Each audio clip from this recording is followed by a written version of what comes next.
Quand on rêve de quelque chose, pendant des années, on imagine rarement que ce rêve pourrait nous détruire. Et pourtant, c'est précisément ce qui s'est passé. Après ce rendez-vous avec mon N+2, j'avais pris une décision. Continuer à travailler encore plus. C'était clairement pas pour lui, c'était pour ma famille. Parce que dans ma tête, ce métier, c'était mon avenir. Et puis, B revient. Le responsable décide de le mettre dans mon équipe.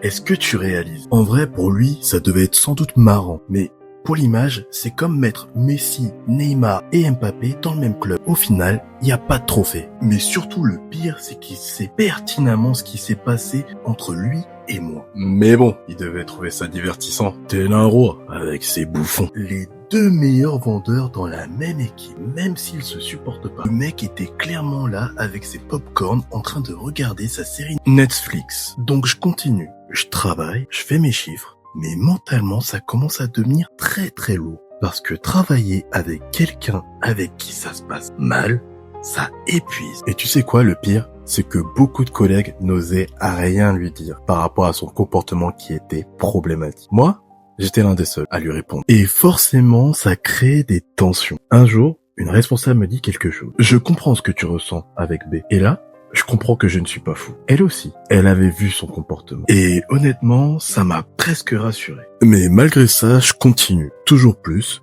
de ventes, toujours plus d'énergie, jusqu'au jour où mon corps a dit tout simplement « Stop, t'arrêtes maintenant ».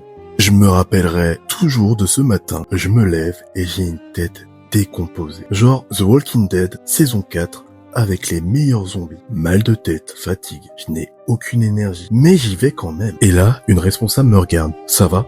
Je réponds. Pas vraiment, mais ça va passer. C'est un peu la phrase typique. Et elle me dit, franchement, tu devrais rentrer chez toi. Finalement, je rentre. Et le lendemain, toujours pareil à mon réveil. Et là, pour la première fois, je m'arrête. Je prends donc quelques jours, puis mes vacances arrivent, et plus les jours passent, plus je me sens mal, plus je pense au retour. Et le jour où je devais reprendre, je n'y arrive pas. Autant physiquement et psychologiquement, je ne peux pas. Et ça a duré 6 mois. 6 mois sans pouvoir retourner travailler ou même entendre le nom de mon entreprise, même en regardant une publicité par rapport à mon entreprise, même mettre les pieds dans une autre agence qui n'était même pas la mienne, c'était hors de question. Ce métier était clairement le métier de mes rêves. Et c'est aussi là que j'ai compris quelque chose. Parfois, on idéalise un métier, une situation, une vie, mais ce qui nous fait rêver peut aussi nous détruire. Et ça, je ne l'avais jamais compris avant. Aujourd'hui, je vais mieux. Mais cette expérience m'a